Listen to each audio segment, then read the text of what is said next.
হয়েছে, একদম মুচমুচে হয় যেহেতু এগুলো চালের গুঁড়ো। আর অন্যদিকে আমি খাবার সোডাও অল্প কিছুটা দিয়েছিলাম। এই দেখুন, এই বৃষ্টির ওয়েদারে সন্ধেবেলা হালকা ফুলকা একটু স্ন্যাক্স না হলে যেন মনটাই ভরে না। তো আজ তো বেশ মেঘলা মেঘলা ওয়েদার, তাই ভাবলাম একটু কিছু বানিয়ে নেওয়া যায়। তো আমি আজকে বানাচ্ছি খুব সহজ পদ্ধতিতে ডিমের চপ। আপনারা তো ডিমের চপ হয়তো নানানভাবে বানিয়ে খেয়ে থাকেন, তবে এইভাবে ডিমের চপটা বানিয়ে দেখুন। খুব কম সময়ে বানানো হয়ে যাবে আর খেতেও কিন্তু অসাধারণ সুন্দর লাগবে। তো নমস্কার বন্ধুরা, আমার চ্যানেলে আরেকবার আপনাদেরকে স্বাগত জানিয়ে আজকের পর্বে আমি আপনাদেরকে বানিয়ে দেখাবো ডিমের চপের রেসিপি, যেটা খুব সহজে বানানো হয়, খেতেও খুব সুন্দর লাগে। তাহলে চলুন ঝটপট আজকে রেসিপির দিকে যাওয়া যাক। তো তার জন্য সবার প্রথমে আমি এখানে একটা মশলা তৈরি করে নেব। সেই জন্য প্যানের মধ্যে অল্প কিছুটা তেল গরম করতে দিয়ে দিয়েছি। এবার তার মধ্যে দিয়ে দেব একটা বড় সাইজে কুচিয়ে রাখা পেঁয়াজ। আমি আজকে প্রথমেই বললাম যে খুব সহজভাবে আপনাদেরকে ডিমের চপটা বানিয়ে দেখাবো, আর খুব কম সময়ে এটা হয়ে যাবে। আর এর মধ্যে দিয়ে দেব সামান্য কিছু গোটা জিরে। এটা আগে দিতে হতো, আমি ভুলে গেছি, তো শেষে দিয়ে দিচ্ছি। দিয়ে একটু ভালো করে নাড়াচাড়া করে ভেজে নেব। তার সাথে অল্প একটু আদা রসুন পেস্ট দিয়ে দিচ্ছি। দিয়ে ভালো করে একটু নাড়াচাড়া করে নেব যাতে কাঁচা গন্ধটা চলে যায়। এবার এক এক করে সব গুঁড়ো মশলাগুলো দিয়ে দেব। প্রথমে দিচ্ছি সামান্য একটু হলুদের গুঁড়ো, দিয়ে দিচ্ছি অল্প একটু লঙ্কার গুঁড়ো, আর দিয়ে দেব অল্প একটু জিরের গুঁড়ো। দিয়ে সব কিছু ভালো করে একটু কষিয়ে নিচ্ছি। এখানে আপনারা চাইলে একটু কাঁচা লঙ্কা কুচি করে দিতে পারেন, ধনেপাতা কুচিও দিতে পারেন, তবে আমি গুঁড়ো লঙ্কা দিয়েছি বলে আর কাঁচা লঙ্কাটা দিইনি। মশলা কিন্তু রেডি হয়ে গেছে। এবার গ্যাসের ফ্লেমটা বন্ধ করে নামিয়ে নিচ্ছি।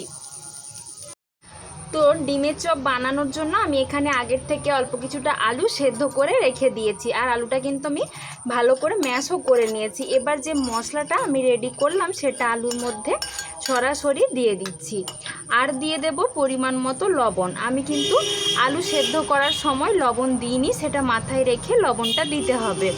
আর দিয়ে দিচ্ছি সামান্য পরিমাণ একটু গরম মশলার গুঁড়ো।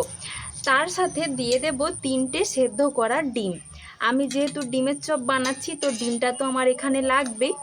এবার সব কিছু হাত দিয়ে ভালোভাবে মেখে নেব। আমি আলুটা কিন্তু আলু আর ডিম একসাথে মেখে নেব। এরকমভাবে ডিমের চপ বানালে কিন্তু খুব অল্প ডিম দিয়ে আপনারা অনেকগুলো ডিমের চপ বানিয়ে নিতে পারবেন, আর বানানো কিন্তু একদমই কোনো ঝামেলা নেই। আপনারা কিন্তু এখানে ডিমগুলো একদম একবারে মেখে দেবেন না, একটু এরকম আধ ভাঙা করে মেখে নেবেন। তাহলে কি হবে, চপের খাওয়ার সময় মুখের মধ্যে পড়বে আর খেতেও ভালো লাগবে। তো এখন আমার এখানে আলুটা প্রচণ্ড গরম আছে, আমি মাখতে পারছি না, একটা সাইডে রেখে দিচ্ছি। বাকি কাজগুলো আমি আগে করে নেব। তো এবার আমি চপ বানানোর জন্য ব্যাটারটা রেডি করে নেব। একটা বাটি মাপ করে নিয়েছি 1 বাটি মতো বেসন, আর নিয়েছি ওই বাটির মাপ করে হাফ বাটি মতো চালের গুঁড়ো। এর সাথে সামান্য একটু হলুদ গুঁড়ো আর অল্প একটু লঙ্কার গুঁড়ো দিয়ে দিচ্ছি। এবার এর সাথে আমি পরিমাণ মতো লবণটাও দিয়ে দিচ্ছি।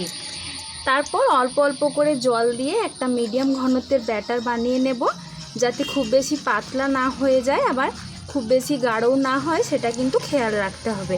আপনারা মাখার সময় বুঝতেই পারবেন, অল্প অল্প করে জল দিলেই কিন্তু ঠিকঠাক ব্যাটারটা আপনারা তৈরি করে নিতে পারবেন।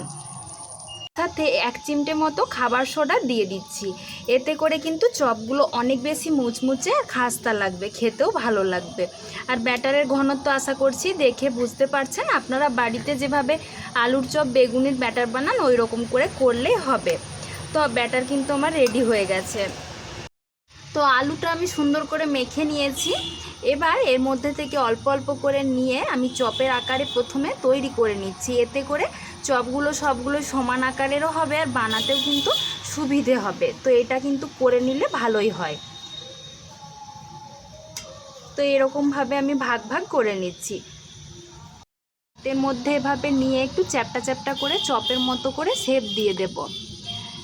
এমনি নর্মাল যে ডিমের চপ বানাতে হয় তাতে কিন্তু অনেক রকমের ঝামেলা করতে হয়, আর আপনারা এইভাবে চপ বানালে যখন ইচ্ছে হবে আপনারা কিন্তু আলুর চপটা বানিয়ে নিতে পারবেন।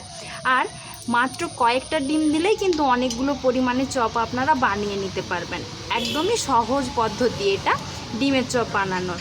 তো একইভাবে আমি প্রথমে সবগুলো আলু এভাবে রেডি করে নিচ্ছি। তো চপগুলো ভেজে নেবার জন্য আমি কিন্তু এখানে তেলও গরম করতে বসিয়ে দিয়েছি। এবার একটা একটা করে আলু এর মধ্যে নিয়ে আর এই বেসনের মধ্যে ডুবিয়ে নেব। তারপর সাবধানে আমি তেলের মধ্যে ছেড়ে দিচ্ছি।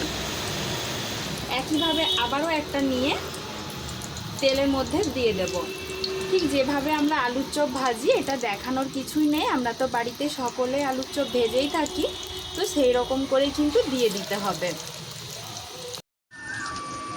তো এবারে একটু সময় নিয়ে শুধু চপগুলো উল্টে পাল্টে লাল লাল করে ভেজে নিলেই কিন্তু চপ একদম তৈরি হয়ে যাবে। খুব কম সময়ে ডিমের চপগুলো বানিয়ে নেওয়া যায়।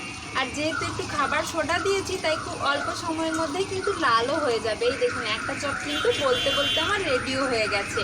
তেলটা ঝরিয়ে নিয়ে তুলে নিচ্ছি। একইভাবে সেকেন্ড ব্যাচের চপগুলো আমি দিয়ে দিচ্ছি, ভেজে নেব। এটা দেখানোর তো কোনো ব্যাপারই নেই, সবাই যে কেউ দেখলেই ভাজতে পারবেন। তো একই রকম করে বেসনের মধ্যে চুবিয়ে আর তেলের মধ্যে ছেড়ে দিচ্ছি। তারপর একটু সময় নিয়ে উল্টে পাল্টে একটু লাল করে ভেজে তুলে নেব। তো দেখুন বন্ধুরা, চপগুলো কত সুন্দর হয়েছে, একদম মুচমুচে হয়, যেহেতু এগুলো চালের গুঁড়ো। আর অন্যদিকে আমি খাবার সোডাও অল্প কিছুটা দিয়েছিলাম। এই দেখুন, আশা করছি আপনারা শব্দ শুনে বুঝতে পারছেন। খেতেও কিন্তু খুবই সুন্দর হয়। চপগুলো কতটা সুন্দর হয়েছে তা তো আপনারা দেখেই বুঝতে পারছেন। এই দেখুন কতটা খাস্তা।